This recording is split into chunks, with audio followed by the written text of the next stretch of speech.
أعوذ بالله من الشيطان الرجيم. بسم الله الرحمن الرحيم. وإن هذه أمتكم أمة واحدة وأنا ربكم فاتقون. صدق الله العظيم. سبحانك لا علم لنا إلا ما علمتنا إنك أنت العليم الحكيم. وإن اور بے شک هذه أمتكم تمہاری امت واحدہ ایک ہی امت ہے، وانا اور میں ربکم تمہارا رب ہوں، فتقون سو مجھ ہی سے ڈرو۔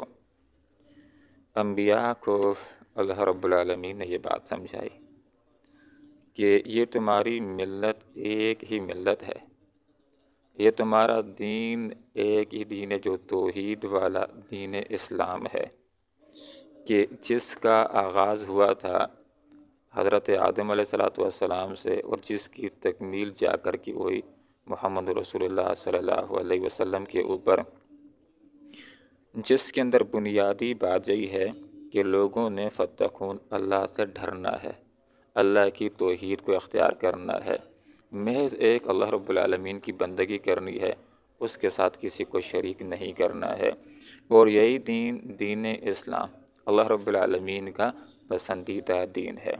لیکن پھر کیا ہوا؟ لوگوں نے دین کے معاملے میں آپس کے اندر اختلاف کیا اور ٹکڑے ٹکڑے ہو گئے۔ دین تو ایک ہی ہے جو اسلام ہے، لیکن کتنے مذاہب بن گئے۔ ہندو مت بھی ہے، بدھ مت بھی ہے، زرتشت بھی ہے، یہودیت بھی ہے، نصرانیت بھی ہے۔ تو یہ سارے مذاہب کیوں بن گئے؟ یہ لوگوں کے اختلاف کی وجہ سے، لوگوں کی ضد کی وجہ سے، ایک دوسرے سے ناراض ہو گیا، اس نے اپنا فرقہ، اپنا گروہ اور اپنا ایک مذہب بنا لیا ہے، اپنا ایک عقیدہ بنا لیا ہے، اور اسی کے گرد لوگوں کو دعوت دینا اس نے شروع کر دی ہے۔ حال یہ ہے کہ خود دیکھیں یہودیوں کے اندر کتنے فرقے بنے، نصرانیوں کے اندر کتنے فرقے بن گئے، خود امت مسلمہ کے اندر کتنے فرقے بن گئے۔ تو ان کی بنیاد ضد ہے، تعصب ہے، دوسرے علماء حق کے ساتھ ناراضگی ہے۔ اس کی بنیاد کے اوپر الگ الگ مسجدیں بناتے چلے گئے، الگ الگ عبادت خانے بناتے چلے گئے، اور الگ الگ گروہ بناتے چلے گئے۔ اور حال یہ کہ کل حزب بما لدیہم فرحون، ہر ایک فرقے کے پاس جو کچھ ہے اسی کے اوپر خوش ہے۔ ہر فرقے کا جو عقیدہ ہے، جو نظریہ ہے، اسی کو برحق سمجھتے اگرچہ غلط کیوں نہ ہو، اور اسی کے حق کے اندر دلائل دیتے ہیں اور اسی کے اوپر خوش ہیں۔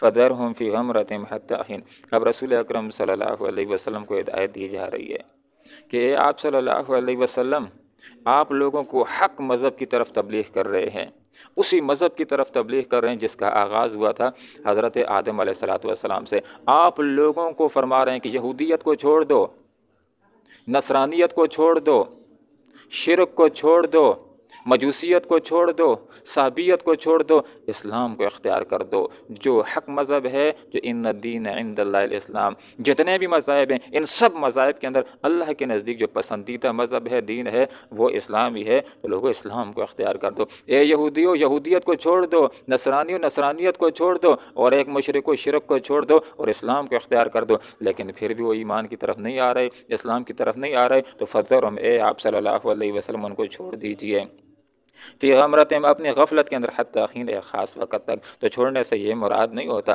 کہ دعوت ہی نہیں دینی ہے، آپ نے دعوت کا کام کرنا ہے، لیکن یہ جس غفلت کے اندر پڑے ہوئے ہیں اور جس غلط عقیدے کے اوپر ہیں اسی کو حق سمجھ رہے ہیں، ایک وقت آ جائے گا، ان کو لگ پتہ جائے گا کہ ہم غلطی کے اوپر تھے، اس وقت تلیاں ملیں گے، افسوس کریں گے، لیکن حاصل کچھ بھی نہیں ہوگا۔ وہ وقت کون سا ہوگا؟ ان کی موت کے وقت یا قیامت کے وقت، آخرت کے وقت، ان کو یہ بات معلوم ہو جائے گی کہ ہم کیوں غلط عقیدے کے ساتھ چمٹے رہے۔ ایحسبون انما نمدہم بہ من مال وبنین۔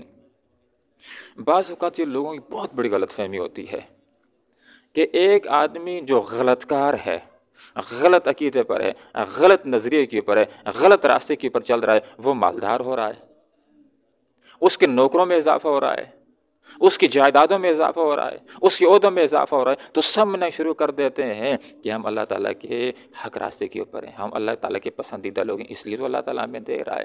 حال یہ ہے کہ ایحسبون، کیا یہ گمان کرتے ہیں، انما، یہ جو نمدہم، ہم ان کو مدد دیے جا رہے ہیں، من مال و بنین، مال اور بیٹوں کے ساتھ نسارع لہم فی الخیرات، گویا کہ ہم ان کو بھلائیاں دینے میں سرگرم ہیں، ایسی بات نہیں ہے، بل لا یشعرون، لیکن یہ شعور نہیں رکھتے۔ اس کو استدراج کہا جاتا ہے کہ غلط ہوں، غلطی کے اوپر ہوں، ظالم ہوں، پھر بھی یہ چیزیں ملیں تو یہ انعام نہیں ہوتی، بلکہ اس کا مطلب یہ ہوتا ہے کہ انہی چیزوں کے ذریعے سے اللہ ایک دن ان کو پکڑنا چاہتا ہے۔